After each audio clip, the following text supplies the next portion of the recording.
Hi everyone, good evening.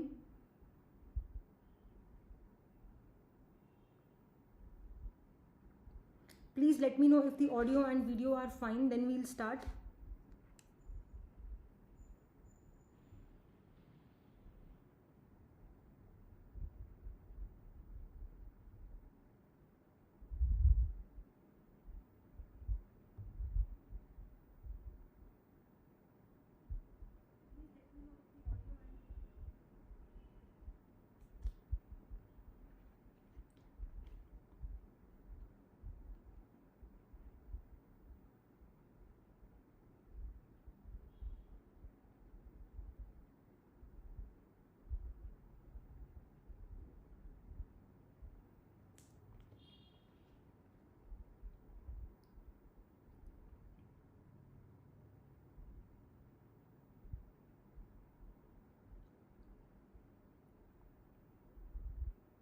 Audio and video are fine, shall we start?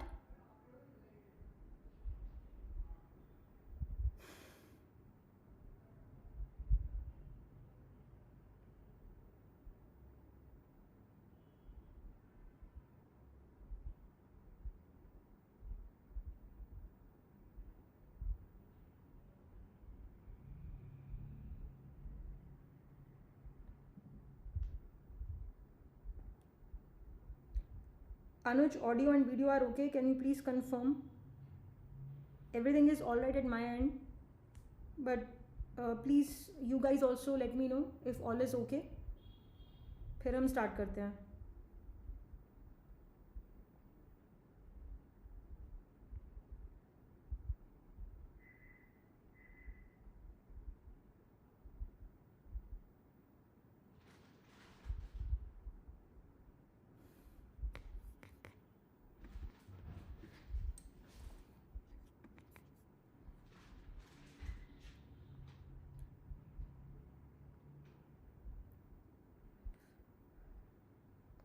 Okay guys, let's start today's session.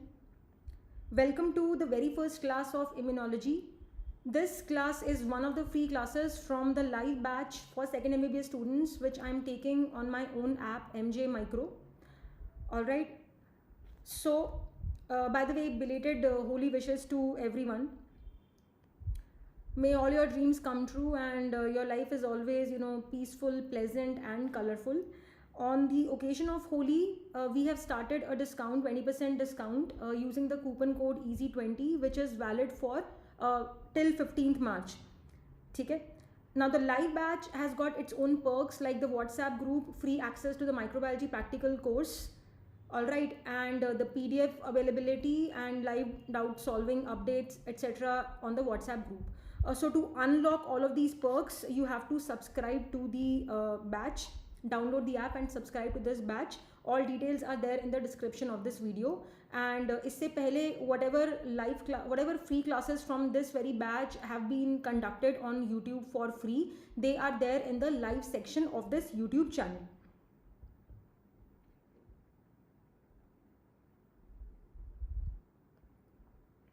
Alright guys, so today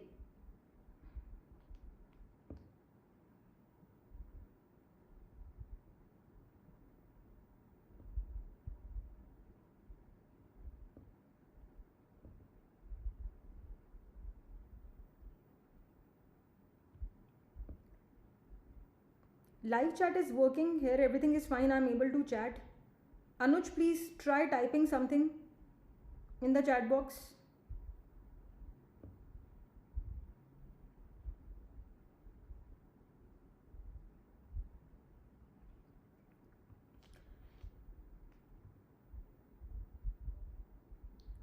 Please let me know guys if everything is okay, then we'll start the session.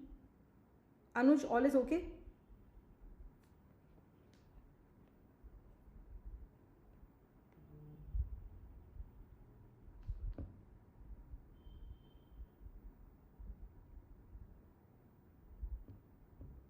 Alright, let's start. Finally. Now, the title of this class is what? Have a look at the title again. Now look at this. The title is fortress of you, innate and acquired immunity, the battle begins. Now, what exact fortress or castle I am talking about? I am talking about this. Have a look at this first, then we will decode it. So guys, this is a medieval castle or a fortress, and imagine this castle or a fortress is you. Medieval means what? Medieval means Middle Ages, from 1100 to 1500 AD, where these kind of castles were very, very common, these grand castles. So imagine this castle is nothing but you and me, and the doors and the windows and the entry exit points, areas in this castle are just like our mouth, eyes, nose. If some door is broken, that indicates breach of skin. And all of these windows or doors, or the broken windows or broken doors, they represent what? They represent the portal of entry of some chaotic things which are there outside this castle. So when I say the castle is you, have a look at this castle. You can see soldiers over here, and they're fighting with somebody. They're fighting what? They are trying to ward off a very chaotic environment which is outside this castle. Now, what is this chaos due to? This chaos can be due to these barbarians, which are analogous to the pathogenic bacteria. And why is this analogy perfect for these bacteria, the analogy of barbarians? Because the word barbaric means something very bakwas, very, very, very, very merciless. So we have to learn in systemic microbiology about a lot of pathogenic microorganisms which cause disturbance in human beings. So this is one important chaos which is being created outside this castle. And the other important chaos is in the form of these ninja spies, which represent the various pathogenic viruses. Recently we heard about a few cases of Nipah virus also, and we all have been through the COVID-19 pandemic. So so many viruses are there which can cause deadly diseases. Some viruses are innocent, they don't cause very serious diseases in humans, and there are some viruses which keep bothering us every now and then, like common cold is so common. Okay, so all of these viruses, again, we are going to deal with them in systemic microbiology. Then we have got pathogenic fungi. For example, you can see the poisonous mushrooms over here. A plethora of fungi also we are going to cover in systemic microbiology. Now, fungal infections in themselves are not very common these days. I mean, fungal infections per se are not common in immunocompetent people, but these days there has been an increasing incidence of fungal infections in people who are suffering from some or the other kind of cancer, and also in transplant recipients.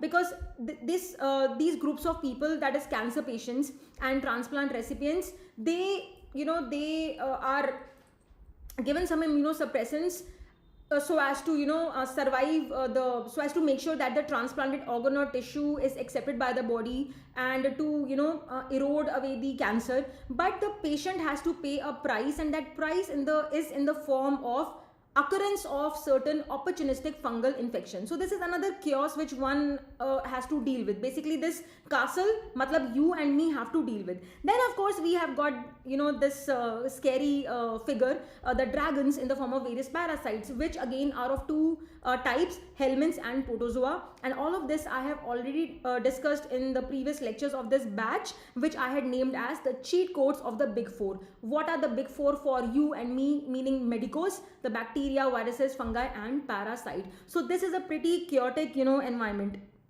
the castle, and whatever you are seeing on the screen right now. All right, so why this analogy I have given you, and specifically the title of today's class is the fortress itself.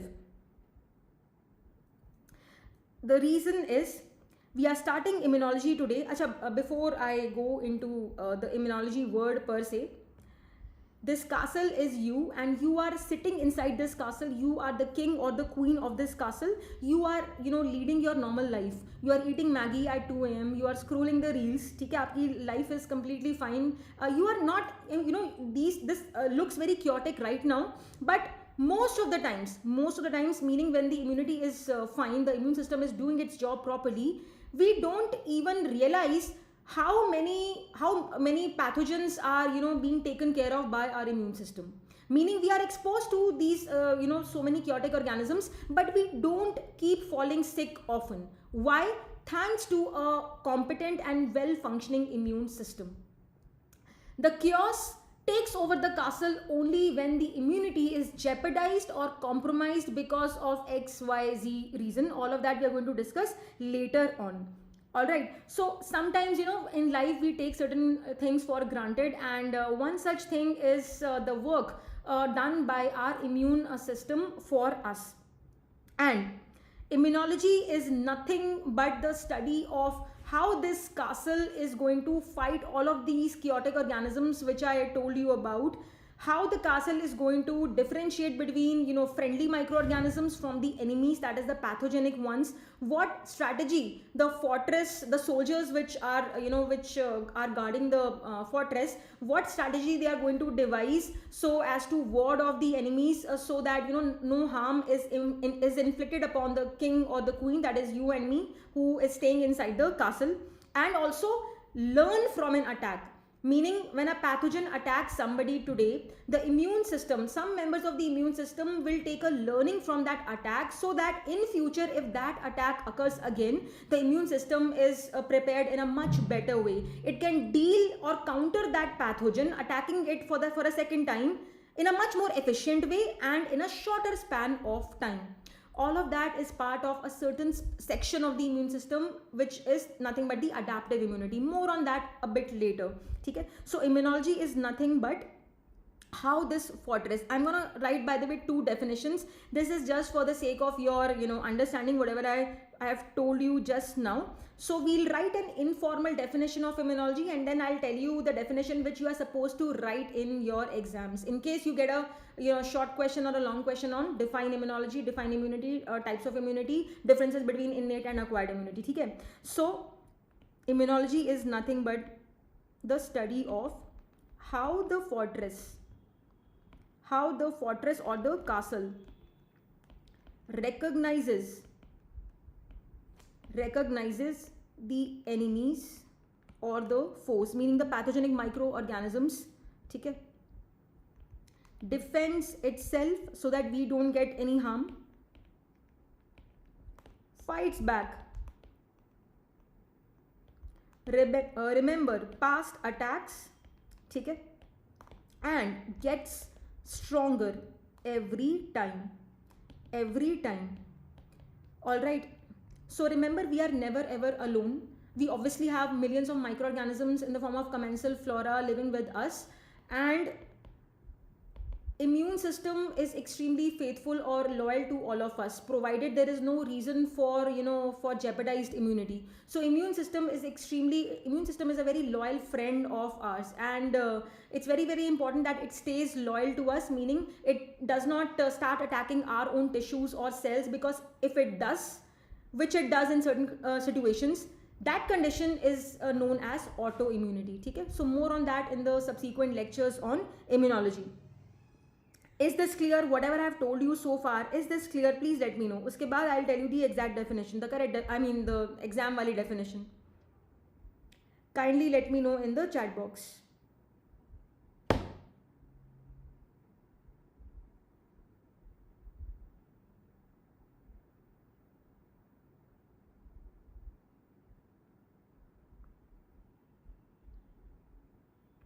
So immunology is nothing but the study of immunity. It is nothing but the study of immunity. Now specifically, this word immunology is derived from the Latin word immunis, which literally means exempt or free from, and the Greek word logia, which means what? Which means study of.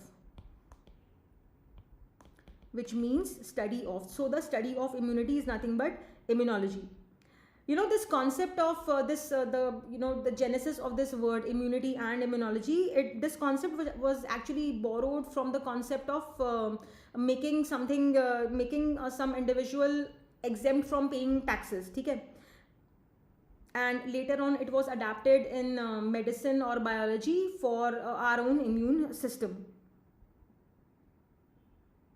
Okay. Any doubts? And this very word immunology was coined by Mechnikov. He coined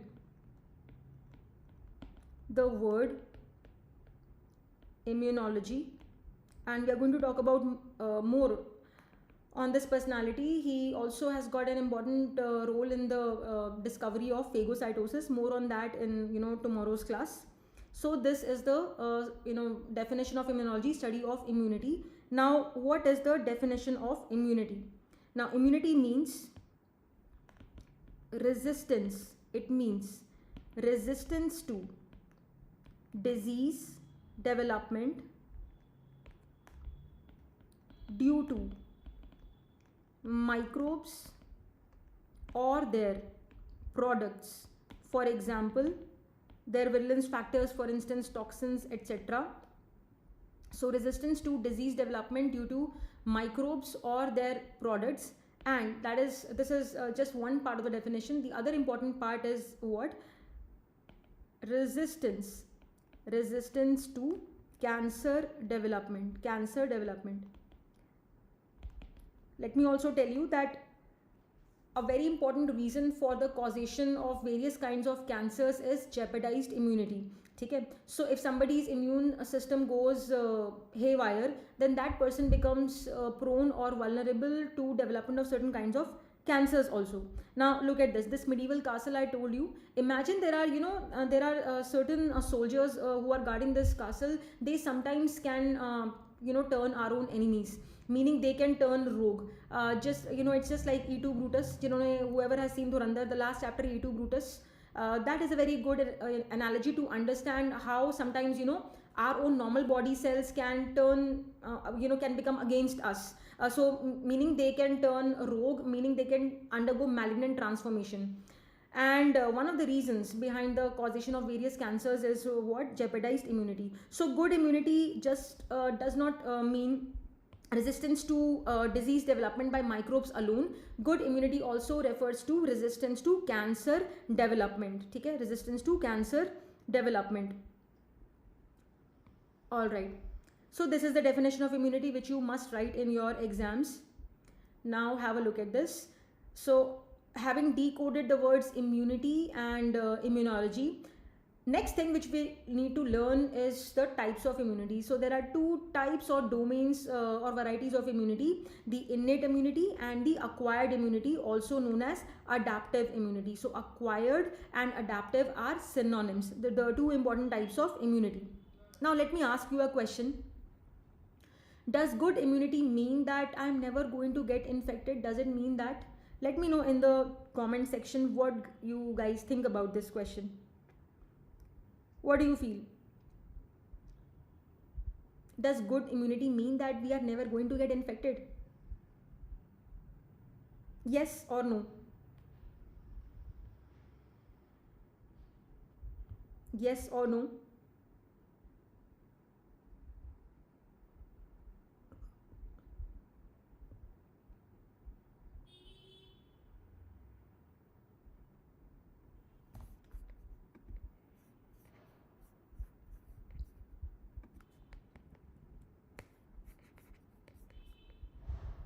Okay, Anuj, you are answering for this question.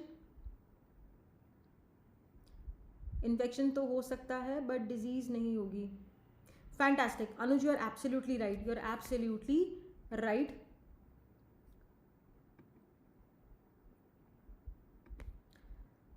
See, it is not possible to prevent infection on day one of this very batch. I told you very categorically that we human beings inhabiting the mother earth, we are literally immersed in a sea of microorganisms on a daily basis. We are inhaling microorganisms, we are touching them, we are eating them with our food. So it is impossible to prevent infection, and majority of the microorganisms actually are harmless. They are saprophytes, and some of the microorganisms are in fact our friends, वो हमारे दोस्त होते हैं. ठीक है?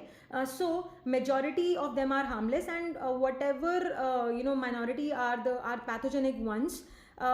it's not that we can't, good immunity means that we are not going to be infected by the pathogenic organisms. We will get infected, but thanks to our competent and well functioning immune system, we are not going to manifest any disease, because when we get exposed to any microorganism, any pathogenic microorganism, our immune system will spring into action. It will generate its weapons in the form of antibodies, activated Th1 cells, Th2 cells, complement system will be activated.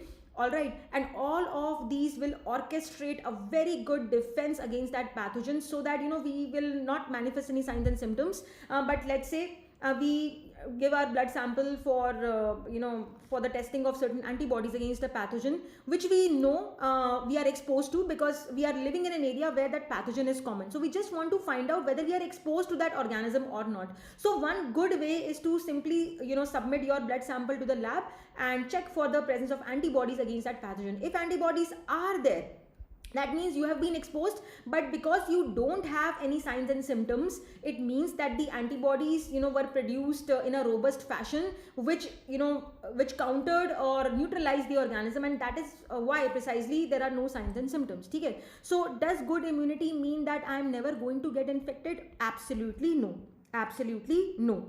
Okay. All right, so there are two types of immunity, innate immunity and acquired immunity. Let's understand these one by one. A very famous question asked in your theory is define immunity and enumerate the differences between innate immunity and acquired immunity. So if you understand this concept clearly, you can very easily write the answer in your own words. You don't have to muggify or rectify anything. Now let's have a look at this. Firstly, we'll talk about innate immunity. Okay? The first thing I want my students to remember regarding innate immunity is that it's all in the genes. Innate immunity is the gift, is the privilege which we get by virtue of our genes. Mummy papa wali genes जो हमारे को मिलती हैं, they they have got the information for the innate immunity. ठीक है? So we are born with it.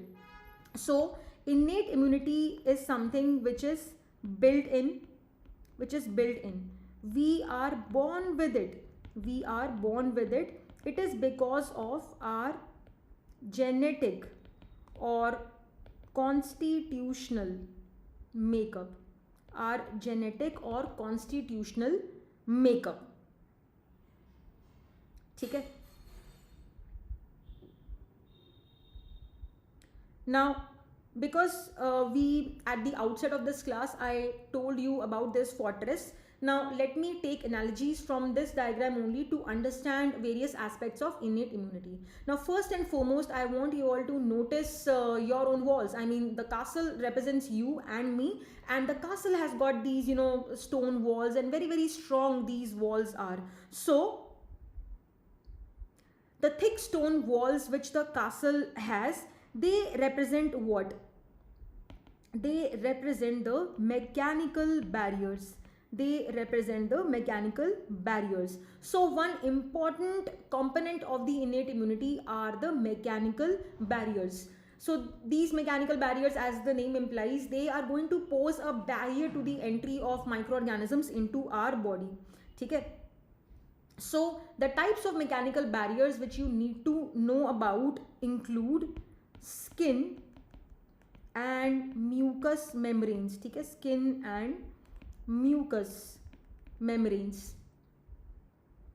Now have a look at this.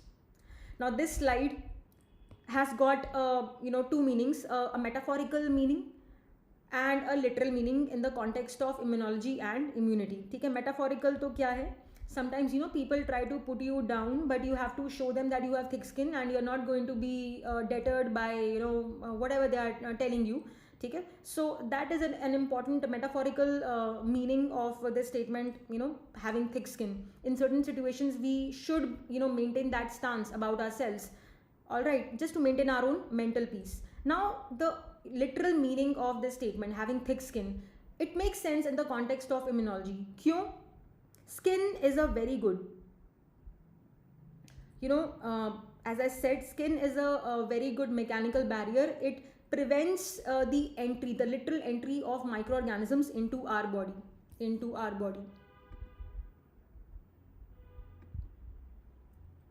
All right. So talking about skin briefly, so the skin has got what? The outer thinner layer. The outer thinner layer known as what? Known as the epidermis. Okay? And the inner dermis, which is relatively a thicker layer. Relatively a thicker layer. Now the outer layer, the epidermis, remember the epidermis has got, you know, several layers. Why we are calling it a mechanical barrier? Because the epidermis, remember, it has got several layers of tightly packed epithelial cells. Tightly packed epithelial cells. Okay?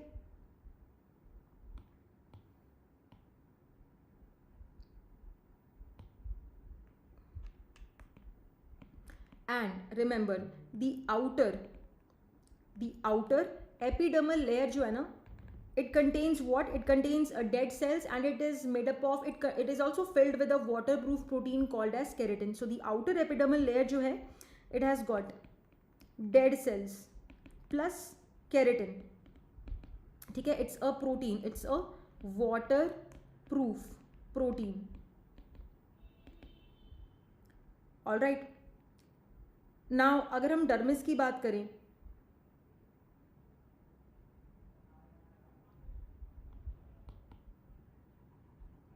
dermis has got blood vessels, connective tissue. ठीक है? It has got sweat glands, sebaceous glands, hair follicles. The dermis has got CT, connective tissue, blood vessels. ठीक है? It has got hair follicles. All right, sebaceous glands and sweat glands. Now what I want my students to remember from this is that skin is not just a mechanical barrier, it is more than a mechanical barrier actually. And why am I saying this? Because see, the sebaceous glands, which are associated with hair follicles, you all have learned about this in physiology also.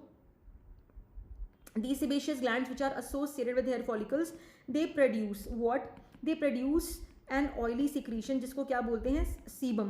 They produce an oily secretion known as, let me write it in golden words, sebum. ठीक है? Sebum.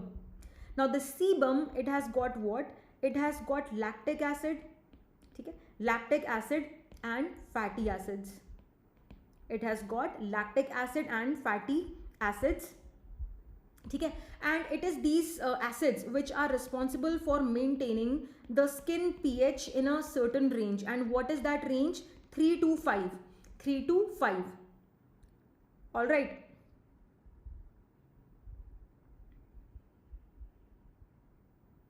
Any doubts so far? From the for the app, I am actually watching the chat on my phone, because it's tough to catch up with the admin panel. So I'm watching YouTube and this thing, app ki chat simultaneously. Okay, so I might not see your chat right away on the app because I'm switching between YouTube and the app. अच्छा, let me know, यहाँ तक कोई doubt?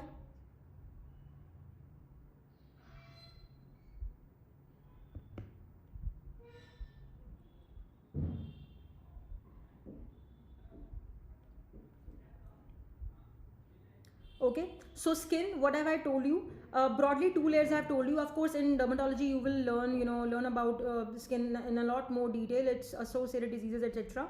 Okay, so the outer layer epidermis, inner layer dermis. The dermis has got very importantly sebaceous glands associated with the hair follicles. The buzzwords include sebum. They maintain the skin pH in the range of 3 to 5, and it is this pH which inhibits the growth of a lot of microorganisms. So that is why we say that skin is not just a mechanical barrier, it is much more than that. Okay? So this pH inhibits the growth of many microbes. It inhibits the growth of many microbes. But there are few bacteria, please note down, there are few bacteria which metabolize this sebum.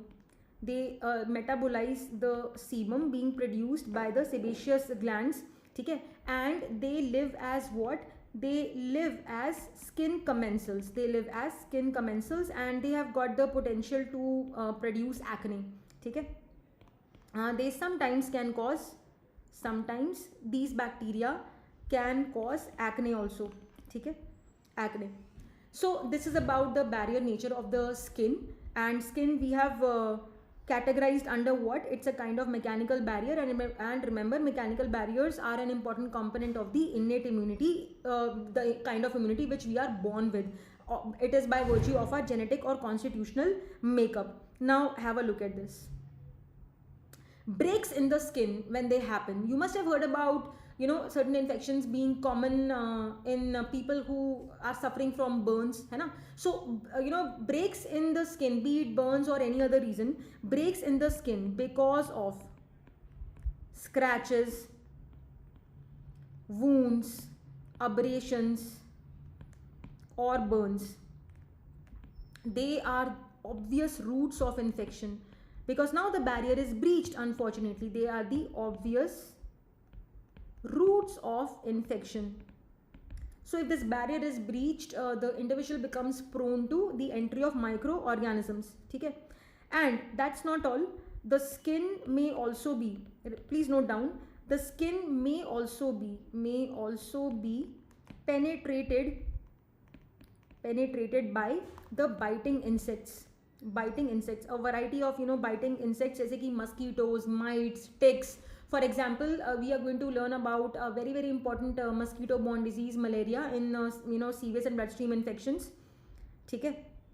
Then plague, which is also known as black death, the bubonic plague, which we are going to learn about in zoonotic infections, that is caused by the bite of flea. So similarly, there are, you know, there are a plethora of diseases which we are going to cover in systemic microbiology. All right. Now coming to the second kind of barriers, that is the mucous membranes, okay. Now how do mucous membranes help us?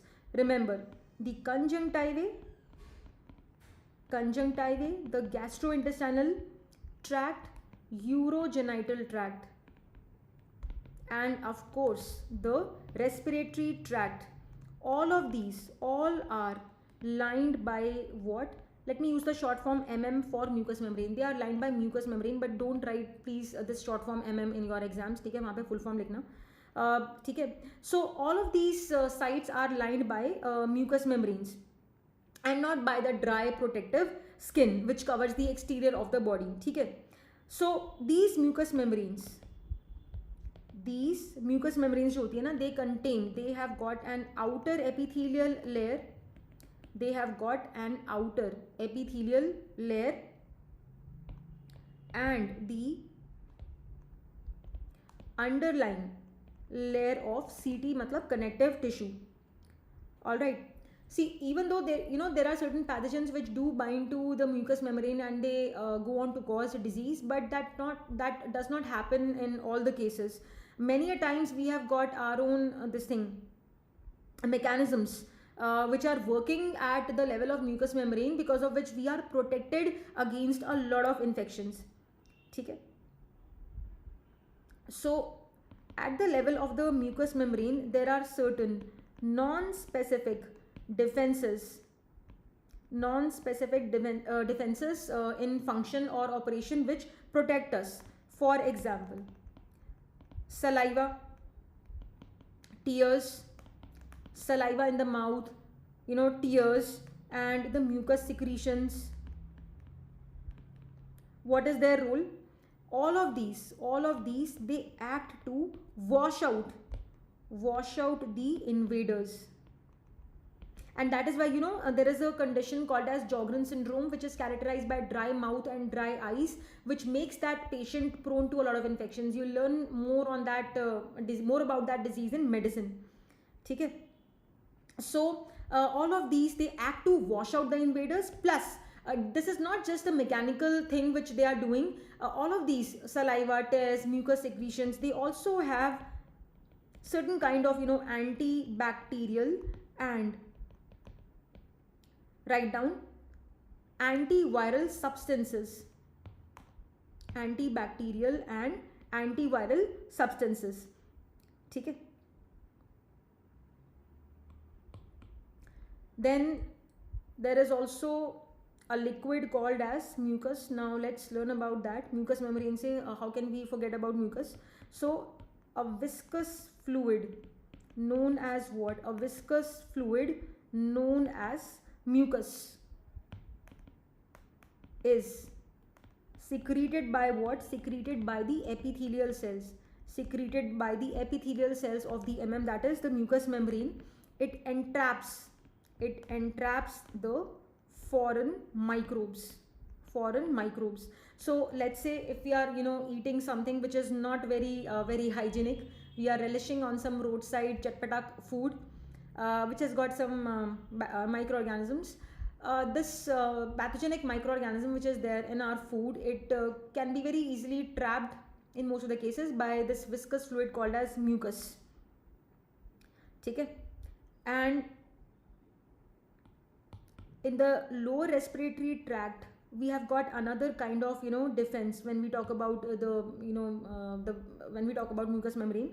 So in the LRT, lower respiratory tract, the mucous membrane is covered by cilia. In the lower respiratory tract, the mucous membrane is covered by what? Is covered by cilia, which are hair-like protrusions arising from the epithelial cells. Okay? So cilia जो है, the synchronous movement of the cilia, it propels the mucus entrapped microorganisms out. Okay?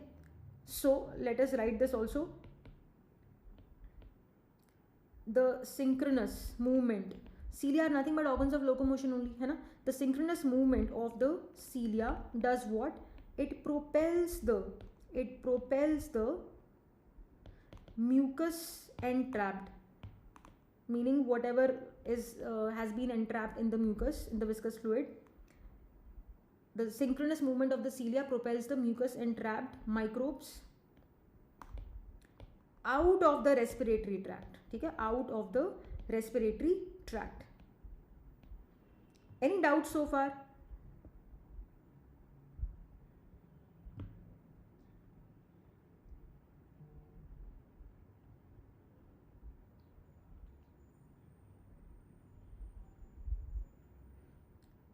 All right.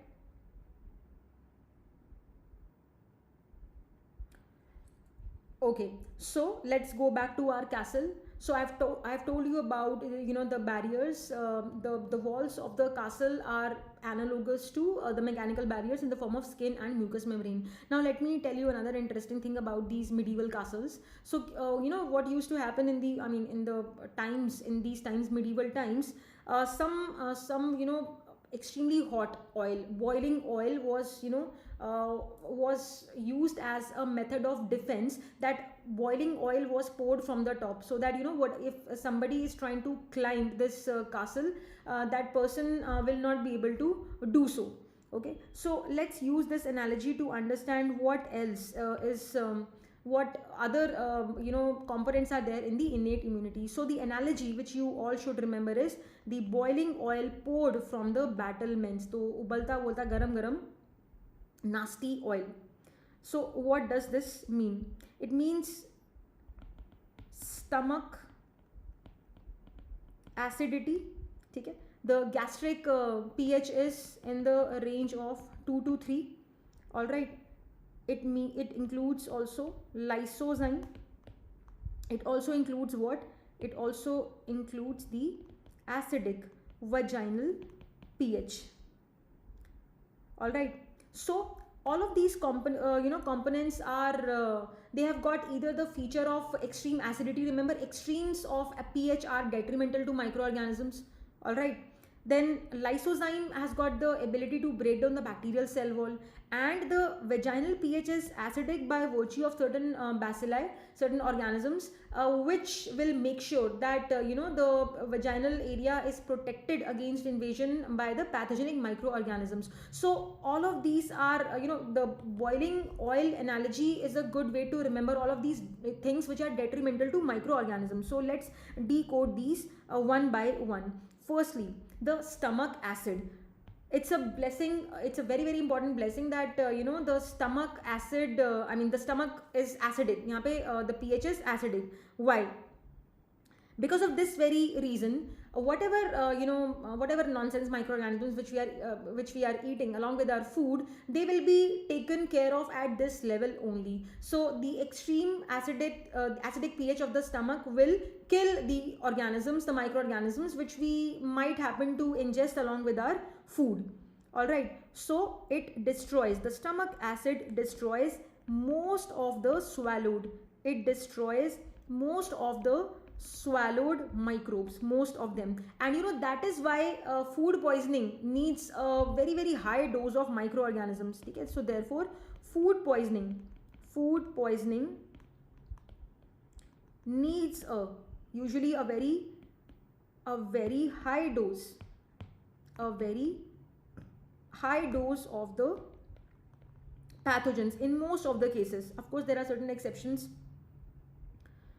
Now let me give you an example. When I said food poisoning, or for that matter those organisms which are transmitted by fecal-oral route. Now all of them need a very very high dose. A high dose has to be ingested for those microorganisms to cause disease in our body. Okay? So we are soon going to start serious and bloodstream infections, and there a very very important disease which we are going to learn about is enteric fever, which is caused by certain members of genus Salmonella. Okay? It is not the causative agent of food poisoning, but in itself it's a very very important organism. It is one such organism where you are frequently asked in your college also ki your examiner will ask you what is the infective dose. So remember, so that's why I have picked up this example. The infective dose of Salmonella typhi, which by the way is the most common agent of enteric fever. S. typhi is the most common cause. I have deliberately written capital T in the word typhi. This I will of course decode when we cover this topic, enteric fever. There's a reason. Okay? It is not the name of the species. There's a system of classifying Salmonella. More on that later on. Okay?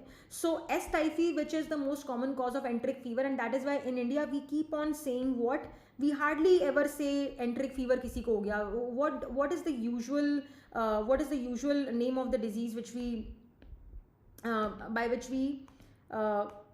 which we commonly use? It is typhoid fever, because typhi serovirus the causative agent most commonly. So the infective dose of S. typhi is what? The infective dose is, you will be surprised to know, 10 to the power 5 to 10 to the power 8 more organisms. Okay? So such a high dose has to be ingested. Okay? Why? Because this organism is, like most organisms, it is acid labile. But then there are some other organisms which are acid stable. In those cases a lesser dose is enough to cause infection. Okay? To set up infection and then cause disease. And one more, let's also understand a very very important clinical application of stomach acidity. This will help you in your clinical subjects also. And what is that clinical point I want you all to remember? I want you all to remember that people who are taking proton pump inhibitors like pantoprazole, or people taking PPIs, or people with achlorhydria, matlab ki now the stomach acidity is not maintained how it should be. They are prone to GIT infections. You learn about in detail. You learn about PPIs in detail in pharmacology, of course. Okay? So imagine in such situations, like somebody is taking PPIs, or there is some reason for achlorhydria. In such situations, our boiling oil is not boiling enough. The boiling oil analogy which I told you about. Imagine ki fuel is we have run out of fuel, so we can't boil the oil anymore. So this defense, the stomach acidity, is going to fail in such situations. Then what else I told you? Stomach acidity I've already covered. Then the next thing which I told you is lysozyme. So lysozyme, it was discovered by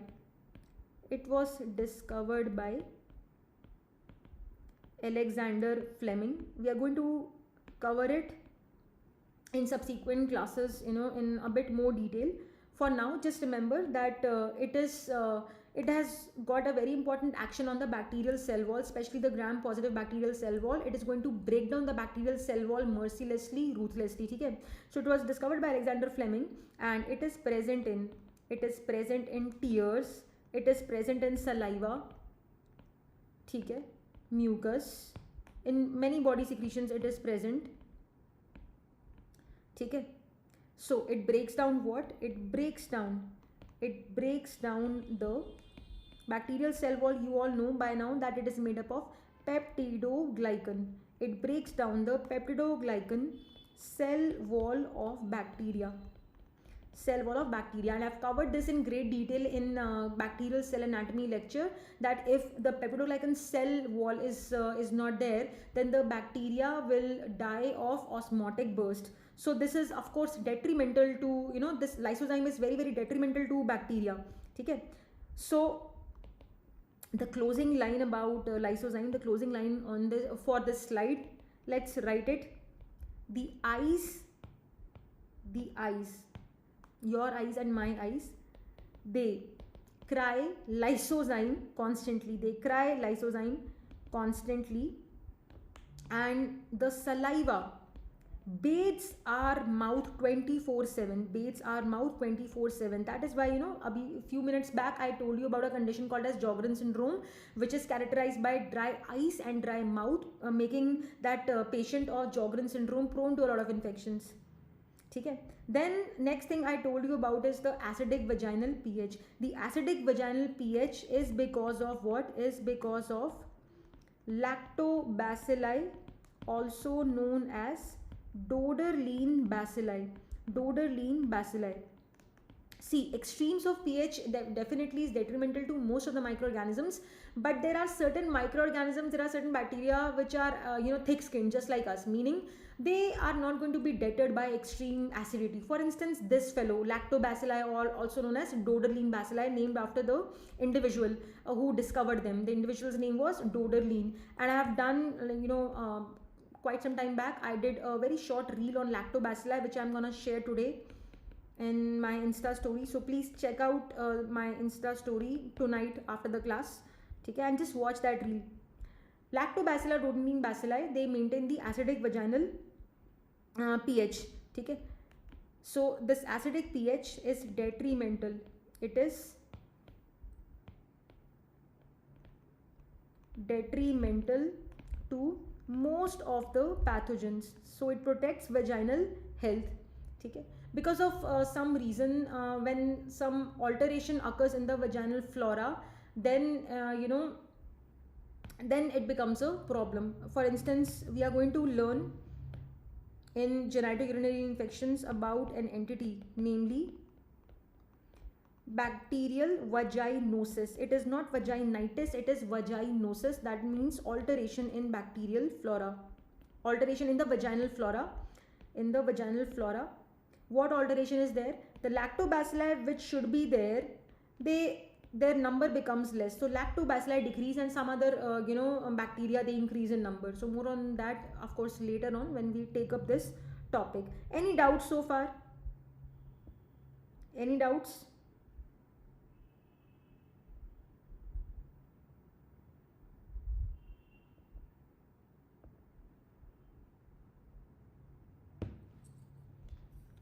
Just a second, guys.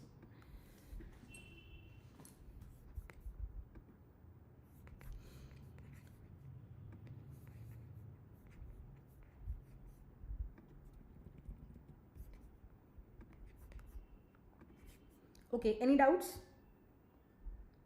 Shall we continue?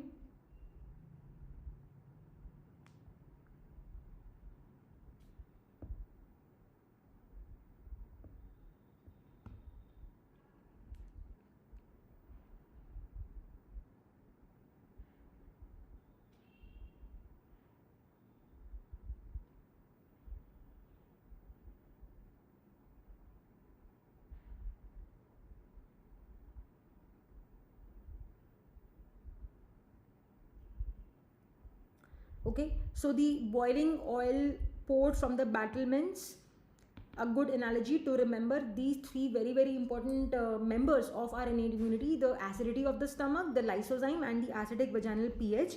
And just to conclude the hot pores, the other hot pores, meaning the other components of the innate immunity which have got detrimental action on microorganisms, are these. Please note down. There are certain proteins called as defenses and other antimicrobial peptides. Antimicrobial peptides. ठीक है? Is this clear?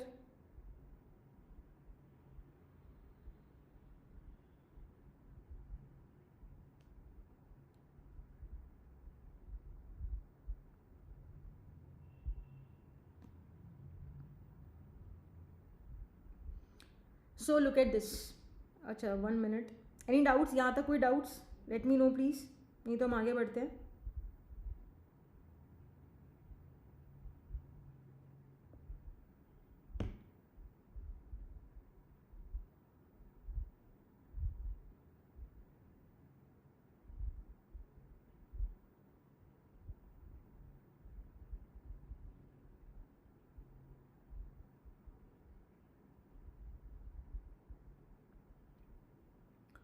All right, so we have talked about what? We have talked about the walls of the castle and the burning oil which is being dropped from the top of the tower. Now let's understand further about innate immunity using another analogy. तो जैसे you can see over here castle towers, ठीक है? So castle towers in earlier days, I mean in medieval times, they were strongholds of power and defense. ठीक है? So they are also known as guard. They were also known as guard towers. So similar to these, so इनका क्या? So what used to be? So what was the exact functioning of these towers was that they used to shoot anything. I mean there were people located in these guard towers. Those guards used to shoot anything which they found suspicious. So similarly we have got complement proteins, a very important component of the innate immunity, also known as complement system, or simply known as complement. There's a reason why these proteins are known as complement, which obviously I'm going to decode in a separate lecture exclusively on the complement system. Okay? So complement proteins, remember, are another important members of the innate immunity, and they work beautifully connecting innate immunity to acquired immunity. So all of that we are going to discuss in the lecture on complement system. Okay? Now the big strong dumb but grave gatekeepers. Now imagine ये जो castle है ना, यहाँ पे there are some kind of gatekeepers present who don't think much when they encounter some enemy. ठीक है? They, if something is very unfamiliar or foreign, they just do their job. They just try to kill those foreign invaders, and in most of the cases they are able to do that very successfully. So who are these big strong dumb but grave? Dumb हम इसको इसलिए बोल रहे हैं because they don't think much. If they have slight suspicion of something which is not looking good, something which is foreign, then they will go ahead and kill that invader. So who are these? These are nothing but the phagocytic cells, that is the neutrophils and the macrophages. So they are dumb but grey. तो इसे याद करो, they eat first and ask questions later. ठीक है. They eat first and ask questions later, or sometimes never. So let's write never. If they see any strain of E. coli, they will gobble it up. Okay? They will not care whether that E. coli is a certain strain, a specific serotype of E. coli or not. If it is E. coli, which of course E. coli is going to be decorated by certain molecules which are foreign to our immune system, so the neutrophils and macrophages will just go and eat it up. Okay? On the contrary, we have got some very smart cells which belong to the acquired immunity, which are not dumb. Why? Because they target only specific kind of organisms. They are not going to kill all the foreign agents. So that is called as specificity. More on that a bit later. For now, just remember the reason why I've written I'm using this analogy for neutrophils and macrophages. They're actually not dumb. Just this is a comparative evaluation between neutrophils and macrophages and the lymphocytes, which belong to the acquired immunity. So neutrophils and macrophages, they don't have any proper strategy. ये बस खा जाते हैं. But lymphocytes, they take their own time. They will first have to recognize whether the foreign invader is the one which actually should be attacked, or some other T cell should be called. Imagine if I am a T cell. T cells are part of acquired immunity. If in front of me is an invader which which can't bind to my receptor, then I will not do anything. I mean, I cannot deal with that enemy. Then some other T cell should come forward. That kind of T cell whose receptor can actually bind to that organism. All microorganisms have got certain proteins decorated on their surface, and different proteins, they are going to be engaged by different T cells and different B cells. This is unlike neutrophils and macrophages, which are non-specific, meaning they will gobble up whatever comes in front of them. Then finally, look at this castle. At the rooftop, you can see these soldiers are there. So imagine these are snipers. These are located at the top of the they are located at the top of the castle. And ये किसको देख रहे हैं? Whenever they find something weird, some weird molecule on certain cells, then they will come into action. They will spring into action. So these are the rooftop snipers spotting the weird cells. So who are these rooftop snipers of our immune system? They are the natural killer cells. If time permits, then in tomorrow's class or the next class after tomorrow's class, we are going to decode natural killer cells also. ठीक है कि what exactly, how exactly do they recognize the cells which are supposed to be killed by natural killer cells, not any other kind of cells. The accepted short form for natural killer cells are the NK cells. Is this clear, everyone?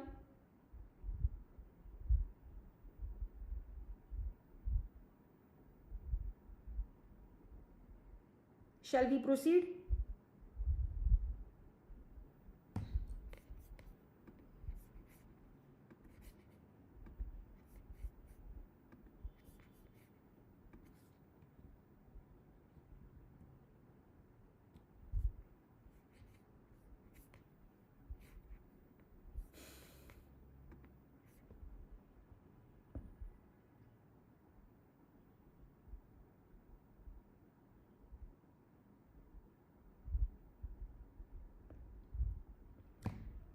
All right, let's proceed now. Now have a look at this.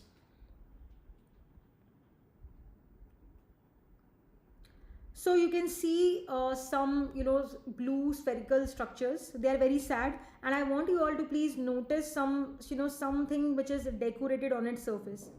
So these blue things which are spherical, they are nothing but a very important pathogen which we have to learn in detail, known as Staphylococcus aureus. A say aureus, A say remember number 1. So in the genus Staphylococcus aureus is the number 1 species, the number 1 pathogen which we have to learn, because it is the causative agent of a lot of important infections. We are going to decode this organism in detail in skin and subcutaneous infections shortly.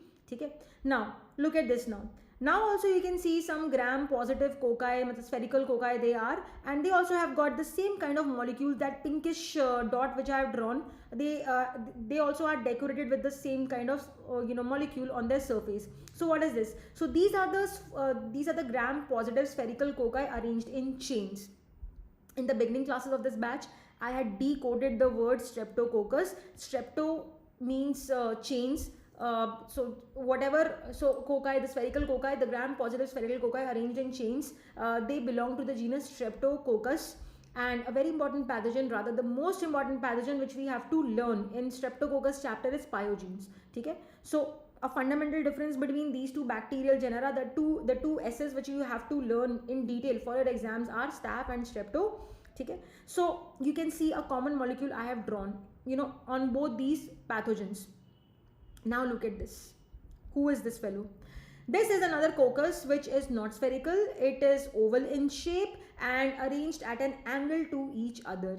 This very coccus, the special coccus, is Enterococcus, and I have written a species namely Fecalis. This also has got the same molecule decorated on its surface as is decorated on Staph aureus and Streptococcus pyogenes. So what is common amongst all of these three organisms which I have drawn? They have been blessed by the Almighty by this kind of a signature molecule on their surface. Now have a look at this. This is a neutrophil or macrophage. Neutrophils or macrophages are fantastic phagocytic cells. So a neutrophil or macrophage is going to recognize these organisms in case we get infected by any or more of these. And how is it going to recognize these organisms? By recognizing this pinkish molecule, the pinkish dot, which is nothing but teichoic acid. In the lecture on bacterial cell anatomy, I had talked about adhescents in gram positive and gram negative bacteria. Adhescents are those structures which help a microorganism to adhere to or attach to a host cell.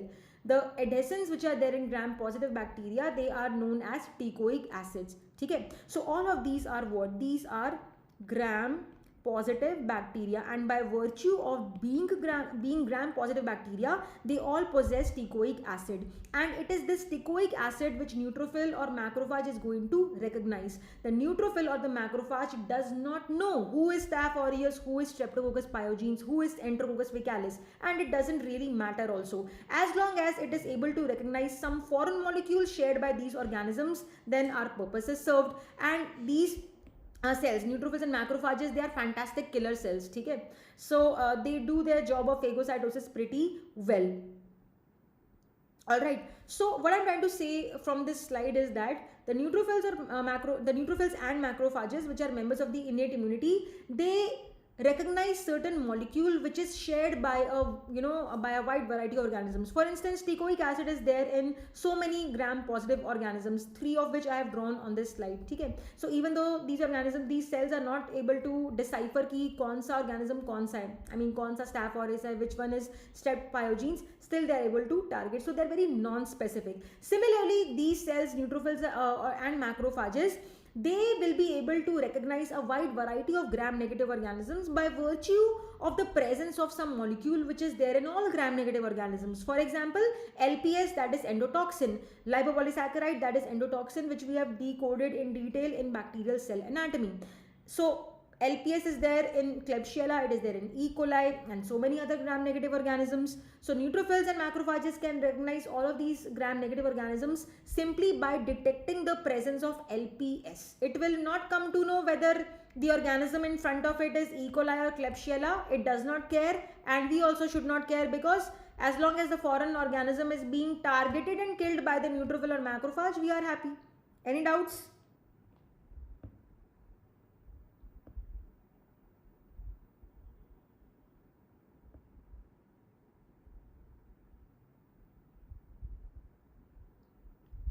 Anuj, actually one student had requested me to stick to English, that is why. Okay, sure, noted. So what I'll do from now on is that I'll use a mixed language, but don't worry, those of you who don't understand Hindi, you're not going to lose out on anything. Whatever I'm saying in English, that only I will translate in Hindi, okay, in between. ठीक है. So don't worry, even people who are non Hindi speaking, they will also understand everything which I am telling, and in case you don't follow anything, you can please ask me, ठीक है. I'll happily repeat it. Please let me know if this slide, if this concept is clear or not. If any doubts are there, you are welcome to ask, ठीक है. Then we will proceed.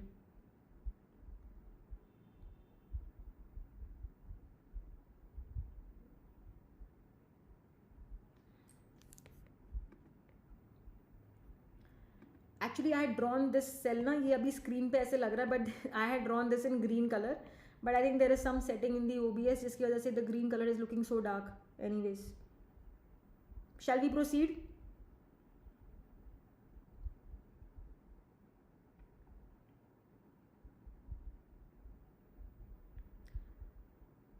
All right. So whatever we have learned about innate immunity so far, let me summarize. Let me keep summarizing those features on this very slide. Okay. So we have learned that innate immunity obviously is because of the genetic makeup or the constitutional makeup, and remember it is non-specific. So the non-specific wala concept is understandable from this very slide. Now let's learn further about innate immunity. Have a look at this.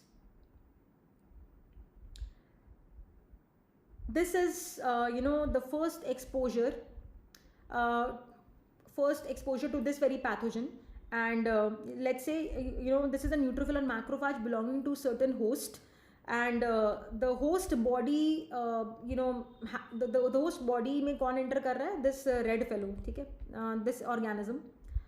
Now as you can see, this fellow is so worried. The red organism, the red is the color of danger, so remember this is some pathogenic organism,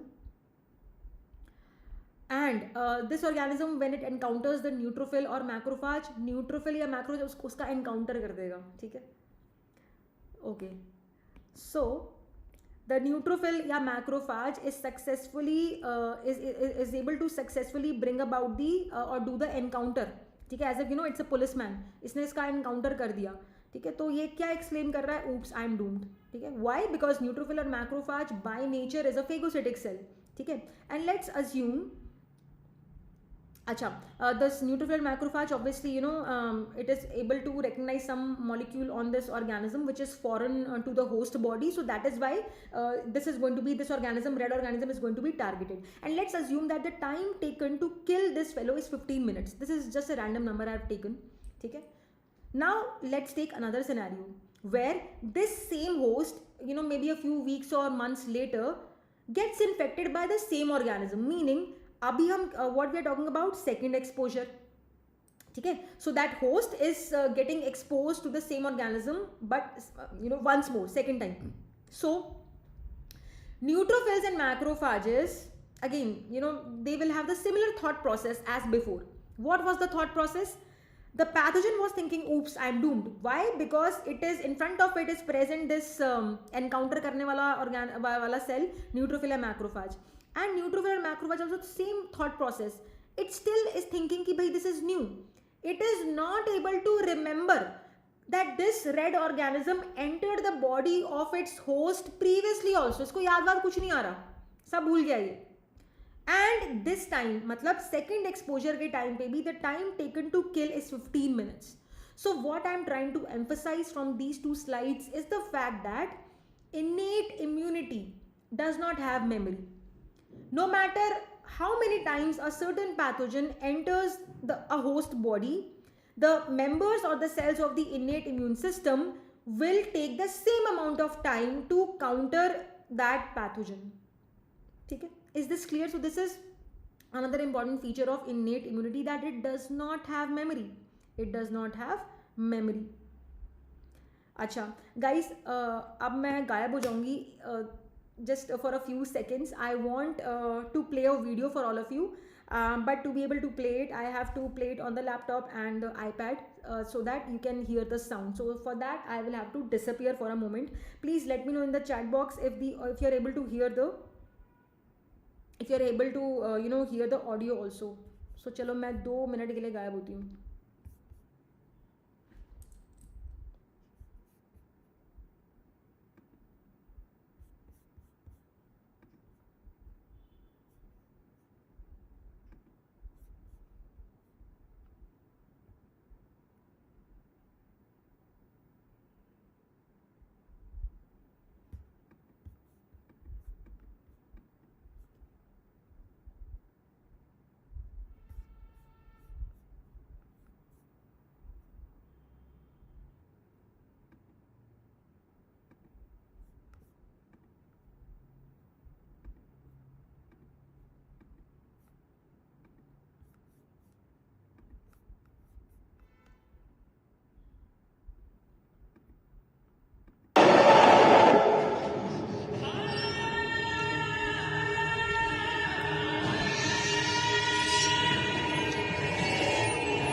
were you able to hear the audio?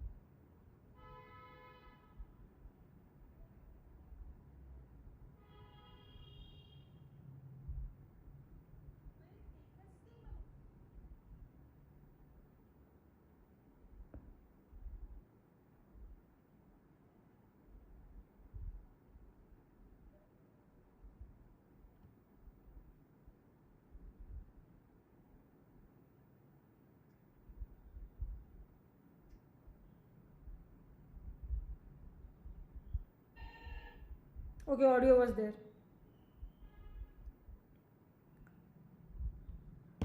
Okay, so from this slide, so basically this is a very famous movie. ठीक है, गजनी सबने देखी होगी, नहीं देखी तो देखना, अच्छी मूवी थी. So the next important thing I want my students to remember about innate immunity is that it has got no memory. It has got no memory. 1000 बार भी एक ऑर्गेनिज्म बॉडी में आएगा तो 1000 बार उसको उतना ही टाइम लगेगा न्यूट्रोफिल मैक्रोफेज को उसका सफाया करने के लिए. ठीक है. And also remember the innate immunity is very fast. It is very fast. It's very fast because skin, mucous membrane, for example, these are members of the innate immunity. Neutrophils, macrophages, they are already there. They are present there. On the other hand, if we talk about acquired immunity, for example, antibodies, which are members of the acquired immunity, antibodies को बनने में time लगता है. ठीक है. So more on that in the subsequent lectures on immunology. कितना time लगता है, what is primary secondary immune response, क्यों टाइम लगता है. So the acquired immune system is going to take its own time. It will not appear in front of the enemy right away because it has to do some preparation. लेकिन innate immunity is pretty fast. ठीक है. It just takes minutes to hours to counter the pathogen. Is this clear. अच्छा, ये picture भी देख लो. ये burning oil वाली जो चीज़ मैंने बताई थी, मैंने एक फ़ोटो डाल दिया just to help you revise this concept. इसको देख लेना. Any doubt so far?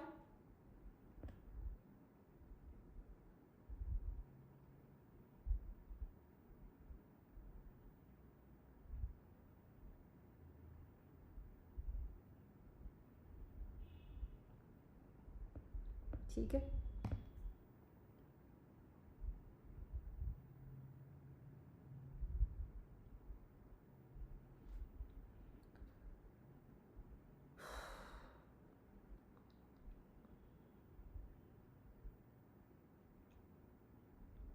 All right, guys. Now coming to the second kind of immunity, that is the acquired immunity, which is also known as what? It is also known as adaptive immunity. It is also known as adaptive immunity. Now innate immunity is something, as I said before, it is something which we are born with. It is present since birth. When we say acquired immunity, we acquire it during our lifetime. Now this could sound a little misleading. You know why? Because acquired immunity has got two important kind of cells, the T cells and the B cells. So, but when I say that we acquire immunity during our lifetime, it doesn't mean that T cells and B cells are going to be synthesized only after we are born. No, the cells are very much there in our body. It's just that these T cells and B cells, which are part of the acquired immunity, they will be activated only when these cells are exposed to the pathogens which they are supposed to counter. Otherwise, they will just sit quietly. Okay? So, and every T and B cell जो है, that is adapted to react to a certain pathogen only, not all organisms. See, before I told you that cells of the innate immunity, that is, for example, neutrophils and macrophages, they will not do any kind of partiality or discrimination or bhed bhav amongst various kinds of, for example, gram-positive organisms. All gram-positive organisms have got teichoic acid, and the presence of teichoic acid, which is a foreign molecule, is enough for these cells to recognize that something is to be done, should be done against these organisms which are not belonging to the host, which can harm the host. Now, when we talk about T cells and B cells, which are members of the acquired immunity, a particular T cell is going to target or attack only a certain strain or serotype of E. coli. If in front of, let's say I am a T cell and in front of me 100 E. coli are there, 100. Every E. coli represents a particular strain or serotype. These terms like serotype or strain I have already explained before when we learned about bacterial cell anatomy. So when we say 100 strains of E. coli, it means that even though the 100 E. coli have got the same genus, meaning Escherichia, and the same species, matlab coli, still they are different from each other, because 100 E. coli, they are having 100 different kind of proteins. Some protein is there which is different amongst all of these 100 E. coli. So that is why 100 strains we are calling. Okay? Now I am a T cell who has got, I have got receptors on my surface. All the T cells have got T cell receptors, thousands of T cell receptors on their surface. A receptor is something which receives something. Okay? So let's say I am a T cell, my right hand and left hand, they are shaped like this. Okay? Just like cricket में कोई ball catch कर रहा है ना, तो इस तरह से मेरा receptor इस तरह की shape है ऐसे. So I am going to recognize only that strain of E. coli whose protein fits into my receptor shape like this. On the other hand, let's say I'm some other T cell now whose receptor shape is like this, somewhat triangular. So now I cannot work against, I cannot bind to an E. coli whose protein ki shape is not triangular, which could fit into my receptor. Okay? So we have got millions of T cells and millions of B cells in our body, and every T cell has got its own T cell receptors, every B cell has got its own B cell receptors. So all of these millions of T cells and millions of B cells, they are going to recognize a very unique kind of pathogen. So we can say that adaptive या acquired immunity के cells, they can respond to millions of different kinds of pathogens. If I am able to respond to, let's say if I am a T cell and I am responding to, I am recognizing and successfully countering serotype number 3 of E. coli, then I will not at all pay any attention to other serotypes of E. coli. To tackle other serotypes of E. coli, other T cells have to come into action and do their job. And the same funda, the same concept applies to B cell. Meaning to say that T cells and B cells belonging to the acquired immunity, they are highly specific. Just like a lock is opened by a specific key only, a particular key is not going to open every lock. Similarly, the interaction of a particular T cell and its corresponding pathogen is very specific. Okay? So they are very faithful or loyal to each other. Is this clear? And as I said before, if let's say I am a T cell and I am able to recognize serotype 3 of E. coli, this is a random example I am giving you. But I belong to I belong to a host who has been never exposed to the serotype 3 of E. coli. Then do you think I should waste my time and energy in getting activated? Of course not. Okay, so I will come into action. I am a T cell. I'll come into action only when I encounter the problem in front of me, that specific E. coli strain 3 or serotype 3. But if the host has not been infected with that serotype, then I will sit quietly. I will conserve my energy. So we can conclude that acquired immunity is acquired during lifetime. Acquired during lifetime का मतलब होता है when the host is exposed to a certain pathogen, only then the members of innate immunity will come into action. The same funda applies to B cell also. Let's say I am a B cell. Okay? I am a B cell which can recognize serotype 4 of E. coli. Okay? So I can produce or manufacture antibodies against only serotype 4. I will not produce antibodies against any other serotype.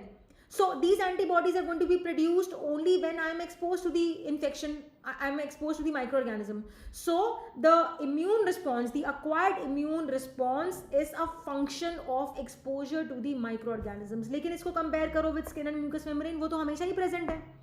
Skin and mucous membrane are always functioning. But T cells and B cells will come into action only when their corresponding pathogen is entering the body. Is this clear?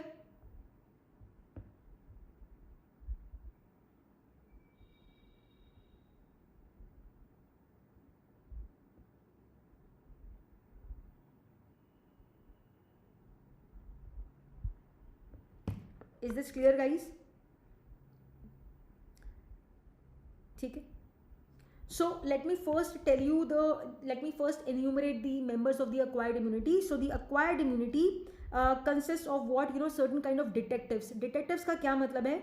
There are certain cells which are known as antigen presenting cells, abbreviated as what? Abbreviated as APCs. For example, what? Macrophages and dendritic cells. See, please note that macrophages and dendritic cells, they belong to the innate immunity also, and as far as acquired immunity is concerned, they function as APCs. Otherwise, they are members of the innate immunity. ठीक है. So macrophages, like for example, fantastic phagocytic cells. So when they carry out phagocytosis, they are serving their role as the phagocytic cell. But sometimes, let's say a macrophage is unable to carry out the phagocytosis successfully, then it will have to give information. It will have to convey the information to the acquired immunity cells that okay, I can't deal with this pathogen. I've become overwhelmed. You please do something about it. So that information about the pathogen is to be given by a process. उसको क्या बोलते हो? Antigen presentation. So basically the macrophage will load on its surface some protein from the pathogen and it will show or flaunt it to whom? The T cells. ठीक है. So that is known as antigen presentation. तो इसको हम detail में most likely कल tomorrow we are going to cover, because tomorrow we are going to start with the details of the members of the innate immunity, where firstly I'll talk about the cells: neutrophils, eosinophils, basophils, macrophages and NK cells. ठीक है. So the detectives are what? The APCs, that is macrophages and dendritic cells. They are very very important for acquired immunity, because acquired immunity, I personally sometimes feel that acquired immunity kya hai? It's a little bit arrogant. You know why? It's a little arrogant also. Kyun? It will not show any, it will not help us. Acquired immunity, arrogant. Aise acquired, aise arrogant. Why am I calling it arrogant? Because unless and until antigen presentation is done by either the macrophage or the dendritic cell, the cells of the acquired immunity, certain cells of the acquired immunity, they will not do anything. They will not come into action. Okay? This is not true for all the cells of acquired immunity, but some of them. For example, T cells. Okay? So if the T cells के पास चल के कोई antigen, कोई protein of the pathogen नहीं आता है through macrophage या dendritic cell, then T cells will not do anything. ठीक है? Of course, we are going to decode this in great detail in coming classes. Okay? So the detectives are the APCs, and the generals are the T helper cells. T helper cells. So they make the battle plan. Enemy को मारने का plan कौन या strategy कौन बनाता है? The generals. कौन है वो? The हमारे helper T cells. ठीक है. Then we have got antibody factories. Antibody factories, these are nothing but the B cells. The B cells, जैसे मैंने अभी आपको बताया थोड़ी देर पहले कि B cells are there in our body. But if they are not getting exposed to their specific or corresponding pathogen, then they will sit quietly. But when they are exposed to their corresponding pathogen, they will become activated. And a very important thing which happens during this activation is that they transform into what are known as plasma cells. इसको आप ऐसे याद रखो, P से plasma cell, P से protein factories, because antibodies are nothing but proteins only. Strictly speaking, they are glycoproteins, because different classes of antibodies have got some a small portion of carbohydrate also, but fundamentally majorly antibodies are proteins. So P से क्या याद करेंगे? P से plasma cells, P से proteins. So antibodies को हम पता है क्या बोल सकते हैं? Antibodies are just like custom bullets. Antibodies are like custom bullets. If I am a B cell, I will manufacture a very specific kind of bullet or antibody which can target only, let's say, serotype 3 of E. coli. I cannot manufacture antibodies which can target other serotypes like that. Okay? Then assassins, matlab marne wale. Kaun members of acquired immunity are the assassins? These are the cytotoxic T cells. Cytotoxic T cells. Okay? This again we are going to discuss in detail in the upcoming classes ki how exactly the cytotoxic T cells display toxicity. Then of course we have got the memory cells. Okay? We have got the memory cells. So unlike innate immunity which has got no memory, the acquired immunity has got fantastic memory. Okay? सो इसको आप ऐसे याद कर लो कि जो acquired immunity के there are certain cells of acquired immunity known as memory cells, they pin the permanent wanted posters forever. They never ever forget the face of the enemy. ठीक है, they have got fantastic memory.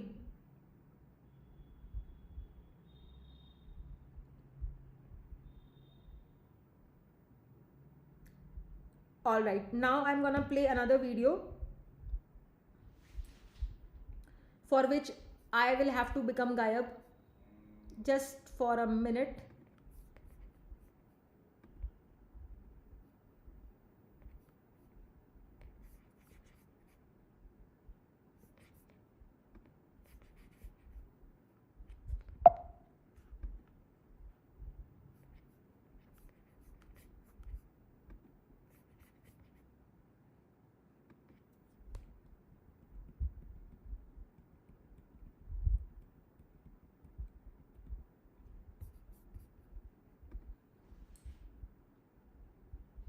कौन है तू? नाम सुन के मार खाएगा। तो तूने मेरे को मारने की सुपारी ली है? एक बार मैंने कमिटमेंट कर दी तो फिर मैं अपने आप की भी नहीं सुनता। तेरे को दिखता है वैसा कितने आदमी है? सुअर हमेशा ग्रुप में शिकार करता है और शेर अकेले। शंकर, तेरी माँ की कसम, आज तू यहाँ से चल के तो क्या रेंगते भी नहीं जाएगा। मेरी माँ की कसम खाता है तू? जब कसम खाई है साले, मेरी माँ की कसम खाता है तेरी शक्ल और शटर का ताला मैं ही खोलूंगा।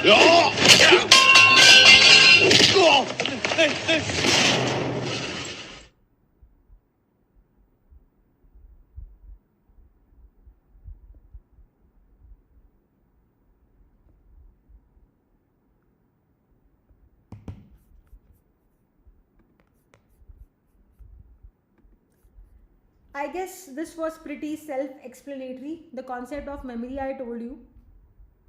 So memory cells are a feature of what? Yeah, memory is a feature of what? Acquired immunity. So by memory, what we are trying to conclude is that today, let's say some pathogen enters a host cell and certain members of the acquired immunity come into action, be it some kind of T cell or B cell. So what will happen? The T cell or the B cell which will counter the pathogen, and in that process they will multiply. So some of the multiplied cells will counter the pathogen, and some other cells, the remaining cells, they will not touch the pathogen. They will just be the bystander. They will just be in the background, meaning they are referred to as memory cells. Next time when infection with that same pathogen occurs, now these memory cells will come into action, and this time they will counter that pathogen in a lesser amount of time, and they will be very easily able to recognize it. Now have a look at this. See this. Let's say somebody gets exposed to this pathogenic organism. This, by the way, is the same pathogen जो मैंने पहले बताया था. In that case, we learned the response of the behavior of the innate immune system के cells to this pathogen. Now let's see how the acquired immune system के cells will behave. So let's say this is a T lymphocyte. This is a beautiful T lymphocyte. Thank God I have not used green color over here. Okay. So looking at this T lymphocyte, which is a member of the acquired immunity, the pathogen exclaims, "Oops, I'm doomed." And the T lymphocyte, क्योंकि first exposure है, it thinks to itself, अच्छा ये तो कुछ नया है, looks new. And let's say the time taken to kill this pathogen is 15 minutes, roughly 15 minutes. Now let's say the same pathogen enters the body of the host for a second time. मतलब second exposure हो रहा है, अब भी वही अब T lymphocyte आ गया. अब मान लो ये memory T lymphocyte है. ये कब बना था? After the first exposure to this organism, the T lymphocyte, in an attempt to counter this pathogen, it gets activated, and during that activation ना T cells multiply करते हैं. ठीक है, तो first time जब exposure हुआ, the T cell will first have to multiply. So some of the, let's say from one T cell 10 cells have 10 cells have now emerged. After multiplication we have got 10 T cells. So out of those 10 T cells, let's say 6 are able to counter the pathogen, because pathogen also is multiplying in the body, है ना. Now the remaining 4, the 4 T cells, they will serve as the memory cells. These memory cells will come into action now, मतलब second exposure पे, and this is one such memory cell, this T lymphocyte. ठीक है, so this pathogen is entering the body for a second time. Again ये same, sorry,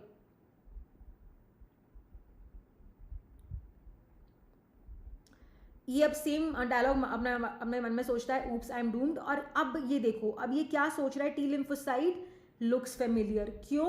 T lymphocyte by virtue of being a member of the acquired immunity has got fantastic memory, so this time it takes just 10 minutes to kill। ठीक है, is this clear everyone? So from this we conclude that acquired immunity, unlike innate immunity, has got the fantastic property of what? Fantastic property of memory। अच्छा, like I told you already कि acquired immunity या adaptive immunity जो है that is acquired during lifetime। Let's understand this with the help of this slide। ठीक है, this very important concept। So you know there are certain geographical regions in the US where certain kind of fungal infections are endemic। For example, you know there's a fungus namely Coccidioides immitis। ठीक है, Coccidioides immitis which is quite common in California, you know, and also in certain other areas like San Joaquin Valley, and the disease caused by this fungus is known as California fever or valley fever। This fungus is endemic there, as you know highlighted in this map like this, and this is how the you know the hypha of the fungus looks like। ठीक है, all of this in detail we are going to decode in systemic microbiology। अभी के लिए आप इसको ऐसे इतना याद रखो बस कि this fungus is endemic in US, nowhere else। ठीक है, अब मान लो मैं कभी US नहीं गई हूँ तो I have never been exposed to this fungus। I have not specifically visited this very area where this fungus is endemic। I have never visited there। So even though you know I have B cells in my body which if activated will produce antibodies against this fungus, but when I'm not exposed to the fungus, why should my B cell waste its time and energy you know in producing antibodies? So imagine this is a B cell। ठीक है, this is a B cell। Somebody went to the US, got exposed to this fungus, and in that individual, the person who has gone to this area of the US, the B cell gets activated। That very B cell which can bind to this fungus, the B cell is decorated with BCRs or B cell receptors which can bind to this fungus। So when the B cell is successfully recognizing the pathogen, the fungus, it gets activated into plasma cell। This plasma cell is then going to produce what? These green colored antibodies which are going to act against the fungus। So this is going to happen only in those people who have been exposed to this fungus। So like I said, if I have never visited this place, this B cell which is also there in my body, also in my immune system also it is there, it is not going to produce any antibody। So that is what we mean when we say ki acquired immunity is acquired during lifetime। During lifetime, when we are exposed to certain pathogens, only then certain antibodies against those pathogens will be manufactured, or the specific T cells which are supposed to kill that organism, they will be they will be produced। ठीक है, so we have inactive T cells in our body। So in response to a particular infection by a particular microorganism, the T cells as well as the B cells, these are the two broad components of the acquired immunity। The antibodies are responsible for humoral immunity, and the T cells, specifically the Th1 cells and the Tc cells, they are responsible for cell mediated or cellular immunity। ठीक है, so the antibodies corresponding to this fungus, the Th1 cells corresponding to this fungus or recognizing this fungus, and also the Tc cells recognizing this fungus are going to be generated only and only when exposure to this fungus occurs। नहीं तो नहीं होगा। Is this clear everyone? Is this clear?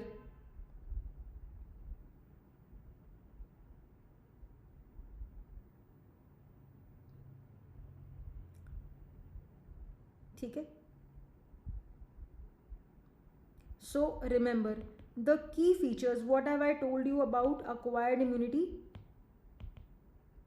Let's summarize them। Acquired immunity is acquired during lifetime on exposure to the pathogens। It is highly specific, it has got memory, and also the magnitude of the immune response increases, and the time taken for the immune response decreases on repeat exposure to the same pathogen. This is precisely because of the property of memory. Let me just zoom this because it's behind me, maybe not visible. ठीक है. So the last point जो मैंने लिखा है, which it goes like this: the magnitude of the immune response increases, meaning on second exposure more amount of antibodies will be produced, or more TC cells or the Th1 cells. If we talk about cellular immunity, more of them will come into action, so more magnitude of immune response will be there, and the time taken for this increased magnitude of immune response beautifully is going to be decreased, ताकि pathogen का जल्दी हम सफाया कर दें. So these are the key features of acquired immunity. ठीक है. अच्छा, innate immunity में एक पॉइंट हम ऐड कर यहाँ पे और ऐड कर लेते हैं कि the magnitude, like we understood before, the magnitude of IR is my own short form for immune response. Exam में आप लोग प्लीज़ फुल फॉर्म लिखना.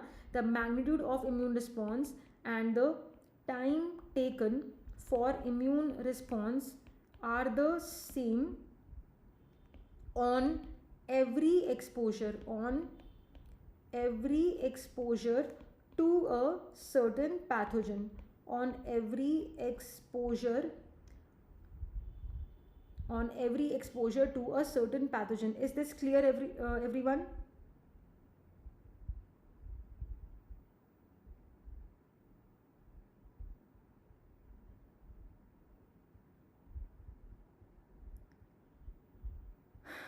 क्लियर? आगे बढ़ें.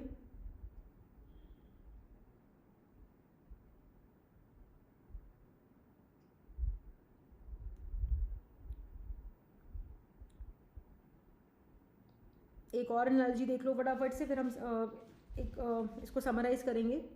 मान लो this is Sita with limited choices in her wardrobe. इसके पास बस ये बहुत लिमिटेड तरह के कलर्स हैं. ठीक है. तो कहने का मतलब ये है, just like Sita with limited choices in her wardrobe, the members of the innate immunity, for example neutrophils and macrophages, they are able to recognize only certain specific, a limited range of the molecules on the surface of microorganisms. जैसे कि मैंने बताया teichoic acid on the surface of gram positive organisms, then LPS in case of gram negative organisms, है ना. तो LPS तो कितने सारों में होता है, इकोलाई में भी है, क्लेप्शियला में भी है, लेकिन innate immune system will not be able to recognize specifically कि अच्छा कौन सा ऑर्गेनिज्म है. All right. On the other hand, now look at this. This is Geeta with a lot of options in her wardrobe. ये देखो, so many different t-shirts, है ना. so many. ये by the way light green है या dark green है, orange, yellow, magenta. So just like Geeta are members of the acquired immune system, that is the B cells and T cells. We have got millions of B cells in our body, millions of T cells in our body, and every specific B cell and every specific T cell is going to recognize a unique kind of pathogen only. So imagine, thanks to our acquired immunity, we can recognize millions of different microorganisms. Isn't that beautiful? है ना. That is amazing.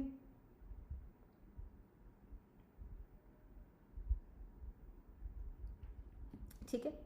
तो innate immunity जो है ना, that is like what, that is, इसको ऐसे समझ लो कि भाई ये it is like a regular चौकीदार जो हमारे घर की रक्षा करते हैं, रेगुलर चौकीदार, और द वॉचमैन भैया एट द गेट, जो कि किसी को भी अंदर नहीं आने देंगे. ठीक है. तो उनको ज़रा सा भी उनको कोई वो किसी का आईडी वगैरह चेक नहीं करते, टाइम नहीं लगाते, बट क्विकली वो उसको दूर भगा देते हैं कि नहीं, ये फेमिलियर इंसान नहीं लग रहा है, फेमिलियर बंदा नहीं है, इसे दूर भगाओ. ठीक है. तो the house which the regular चौकीदार भैया और द वॉचमैन भैया is guarding, the house is nothing but the human body. ठीक है. The human body. ठीक है. सो द रेगुलर चौकीदार भैया does not take time. तो like I said before, innate immunity, innate immunity भी का फ़ायदा, सबसे बड़ा फ़ायदा ये है कि it is very very fast. So इससे क्या होता है ना, acquired immunity, it gets some time.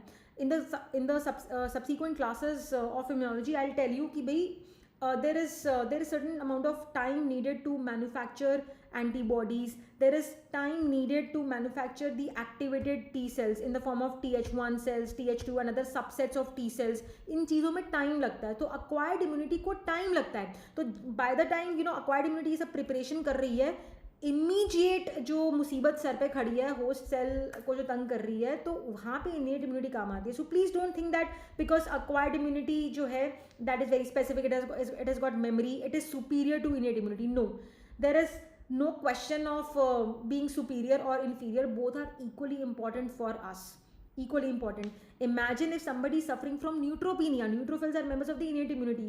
That person unfortunately, will die very soon. Unlike, for example, somebody who is suffering from HIV infection. In HIV infection, it is the T cells which are jeopardized. So it is the acquired immunity which is not functioning properly, but still a person infected with HIV can can live on for some years. And now तो अभी ART the antiretroviral therapy भी है, but कोई neutropenia किसी को हो रखा है तो imagine उसका हाल, that is a very very serious situation. ठीक है. तो वॉचमैन भैया नॉन स्पेसिफिक है, वो कोई आईडी वाईडी किसी का नहीं देखते. He is just familiar with whoever is living in the house. बाकी सबको वो दूर भगा देते हैं. ठीक है.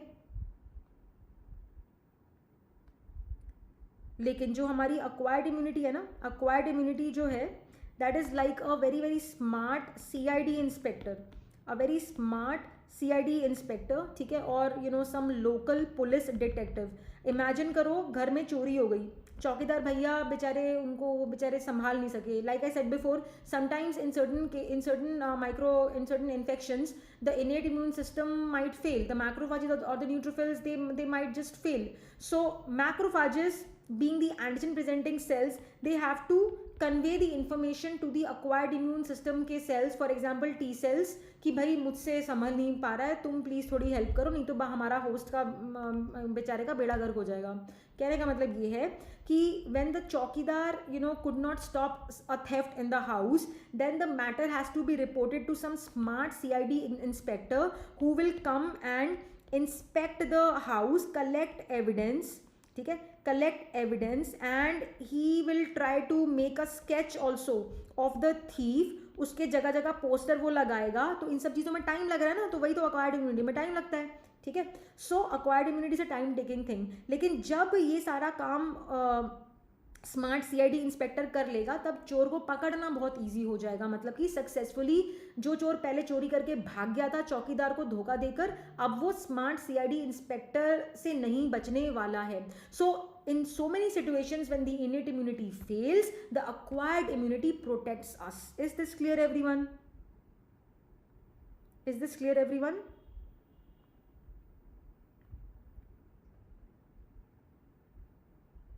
Anuj, is everything clear?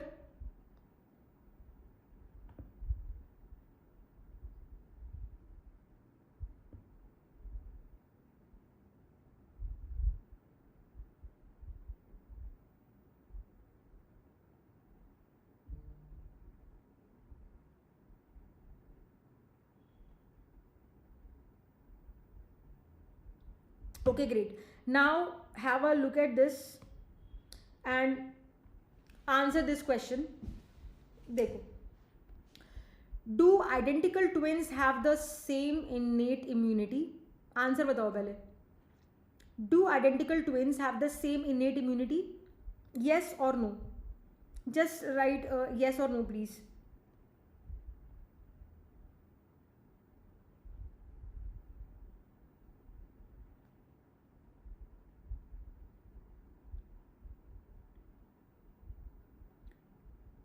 Do identical twins have the same innate immunity? Anuj? Yes, क्योंकि see they are identical twins ना. innate immunity is because of the genes जो मम्मी से पापा से मिली हैं, तो innate immunity तो सेम होगी ना. innate immunity सेम होगी, इस रीजन से सेम होगी, because it is because of the genes. And we are thinking about what? We are thinking about identical twins. Convinced Anuj? ये क्लियर है?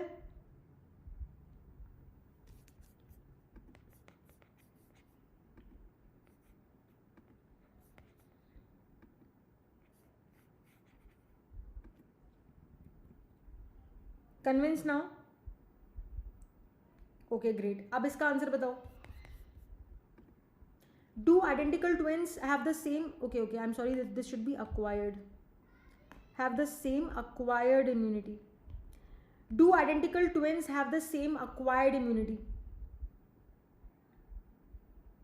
Acquired immunity के बारे में याद रखना, मैं इसमें हिंट देती हूँ.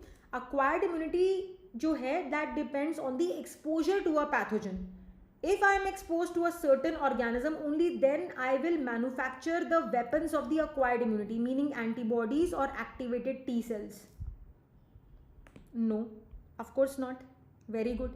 ठीक है, अब देखो, मान लो ये दो बच्चे हैं, जुड़वा बच्चे हैं.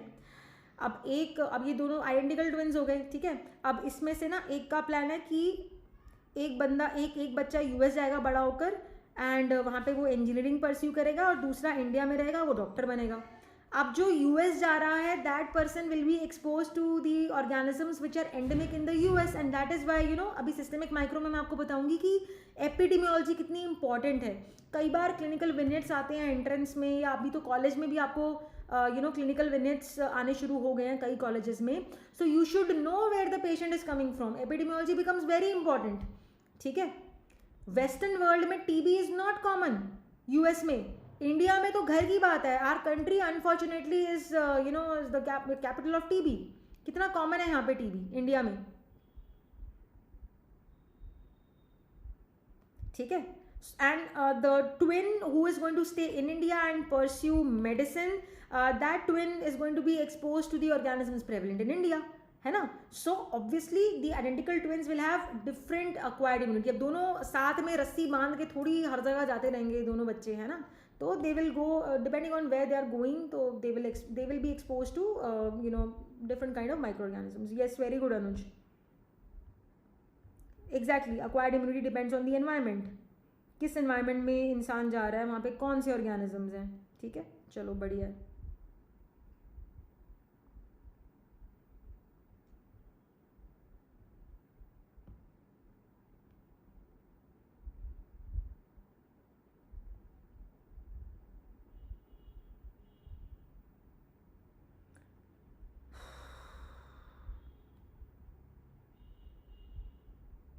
Any doubts so far?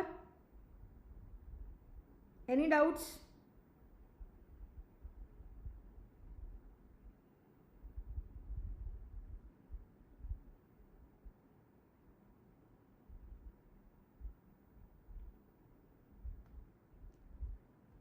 ठीक है, so just a quick analogy. Now we are going to basically summarize with analogies whatever we have learned so far. So innate immunity is just like your ex reacting in the same dramatic way, every single time. But acquired immunity is like your, current partner who has learned all your nonsense but handles you like a pro. Remember it like this. ठीक है, अब together the innate and acquired immunity, like I said, कोई भी superior नहीं है, कोई भी inferior नहीं है. Innate immunity की अपने perks हैं, advantages हैं, because it is very fast, it comes into action immediately on facing the danger.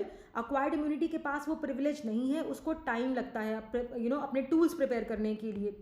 But together innate and acquired immunity are unbeatable, and that is why if some like I gave you the example of neutropenia and HIV infection where the T helper cells are jeopardized. So that is why if any one aspect of innate immunity or acquired immunity is jeopardized, then it becomes problematic, then the host is in danger. So innate immunity जो है, it buys you time, and it does the work of eliminating the pathogen. ठीक है, so acquired immunity बाद में आएगा. ठीक है, it learns the enemy's face, and makes sure memory cell बनाएगा, and in other words it makes sure that the enemy never wins again. Of course there are certain situations, that is immunodeficiency disorders, where some problem is there in some gene or some other XYZ reason is there which is responsible for the immunodeficiency state. तो इसको हम अलग से chapter में cover करेंगे कि immunodeficiency diseases जो आपको पढ़ने होते हैं. ठीक है, बट जब साथ में है दोनों के दोनों innate and acquired. तो आज का टेक होम मैसेज मैं क्या चाहती हूँ कि मेरे स्टूडेंट्स याद रखें, innate and acquired immunity साथ में आते हैं तो दो भाई दोनों तबाही. तो दोनों इंपॉर्टेंट है, दोनों के दोनों. Any doubts in today's class? All right. If you have any doubts, feel free to tag me on the WhatsApp group, which is exclusively for the subscribers. And like I said at the outset of this class, a Holi discount is currently going on. It is going to last till 15th March. All the details of the batch, this current live batch, are there in the description of this video. Okay. So I'll continue immunity in the next class. Next class is going to be tomorrow, but that is going to be on the app and not YouTube. Okay. Thank you so much, Anuj. So feel free to tag me for any doubts. People who are watching on YouTube, you can ask your doubts in the comment section, okay, regarding this topic which we have covered today. And tonight after the class, I'll share in my in my Insta story that reel about lactobacilli, and WhatsApp group में मैं अलग से भी share कर दूँगी, उसको ज़रूर देखना, ठीक है? The PDF is going to be uploaded in just a bit, ठीक है, on the app.